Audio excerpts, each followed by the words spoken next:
guess the most intense thing I ever went through, or in my career, I had several times in airline flying where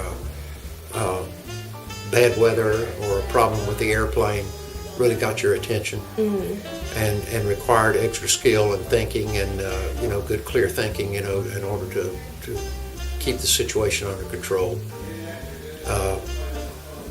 So a couple of times some pretty unruly passengers that created a bad scene on the airplane while we were airborne, that caused us to have the police meet the airplane when we arrived.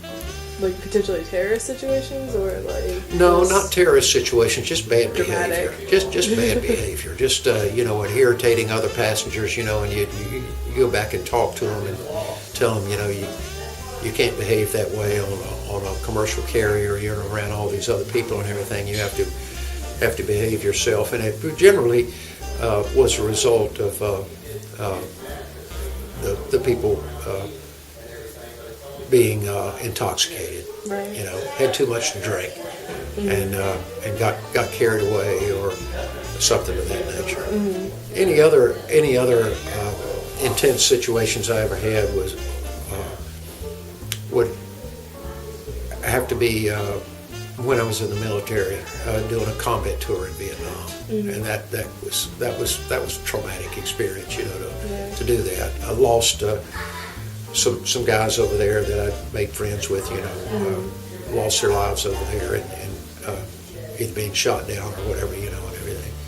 And while we're on that subject, I was very fortunate in that I was shot down twice over there. But once the airplane was hit, we got hit by anti-aircraft fire and came back and couldn't land the airplane and had to bail out of it. We did it out over the bay in the South China Sea over there, just off the coastline from Da Nang, where we were based. We came back there and tried to land, couldn't land the airplane. So I landed in the South China Sea and got picked up. And then a couple of months after that, had another incident where airplane was shot down and lost flight controls and couldn't control the airplane and had to hurry up and bail out of it before we hit the ground. And I landed in a rice paddy. And an Army Huey helicopter, a gunship, was out flying around, and he came in there and picked us up.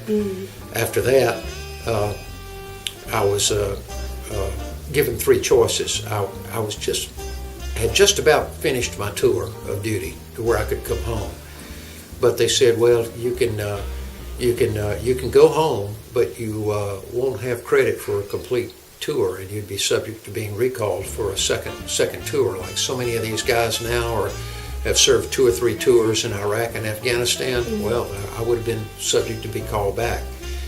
And I said, well, that's not a good choice. The other choice was I could change airplanes. I could get out of the F-4 Phantom and fly the little observation aircraft, but it would have meant I would have been over there for probably another 5 months or so before I would have been able to come home.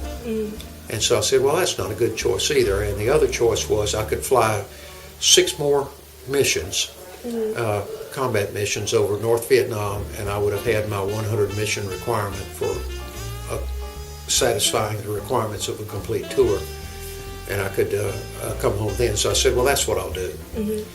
And so in the meantime, I took a 3-day rest and recuperation tour, and I went to Hong Kong. And when I came back from Hong Kong and got off the airplane, some of my squadron mates were standing down at on the ramp as I got off the airplane. They said, "You're going home?" And I said, "Oh, no, I'm not going home unless I've got credit for a complete tour." And they said, "Well, Commander 7th Air Force has heard about your story, being shot down twice, and you're so close to being through. He's gone ahead and given you credit for a complete tour, so you can go home." So 2 days later, I was back in the United States. I mean, I was back in time for Thanksgiving, back about this time. That was in 1960. late 60s. I'll say. God, I can't remember. I think it was about 1960s.